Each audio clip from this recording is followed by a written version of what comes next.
இன்றைக்கு இந்த தென் மாவட்டம் பொன்மனச்சம்பல் புரட்சி தலைவர் எம்ஜிஆர் அவர்களை முதலாக சட்டமன்ற உறுப்பினராக்கி முதலமைச்சர் ஆக்கினது இந்த தென் மாவட்டம். முதலாக இதே புரட்சி தலைவி அம்மா அவர்கள் போட்டியிட்டதும் தென் மாவட்டத்திலே தான். தென் மாவட்டத்தை பொறுத்தவரைக்கும் நம்முடைய இருபெரும் தலைவர்களுக்கு பக்கபலமாக இருக்கின்ற மக்கள் தென் மாவட்ட மக்கள். ஆகவே தென் மாவட்டத்தை பொறுத்தவரைக்கும் இன்றைக்கு தேசிய ஜனநாயக கூட்டணி பலம் பொருந்திய கூட்டணியாக அமைந்திருக்கு என்பதை இந்த நேரத்திலே தெரிவிக்க விரும்புகின்றேன். பொன்மனச்சம்பல் புரட்சி தலைவர் எம்ஜிஆர் அவர்கள் முதலாக கட்சியை தொடங்கியவுடன் முதல் தேர்தல் சந்தித்ததும் தென் மாவட்டத்திலே தான்.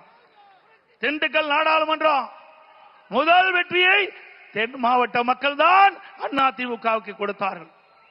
அதேபோல் நடைபெறுகின்ற சட்டமன்ற பொது தேர்தலையும் தேசிய ஜனநாயக கூட்டணிக்கு அதிக இடங்களிலே கொடுத்து அதிமுக ஆட்சி இருக்கும் தென் மாவட்ட மக்கள் துணை நிற்பார்கள்.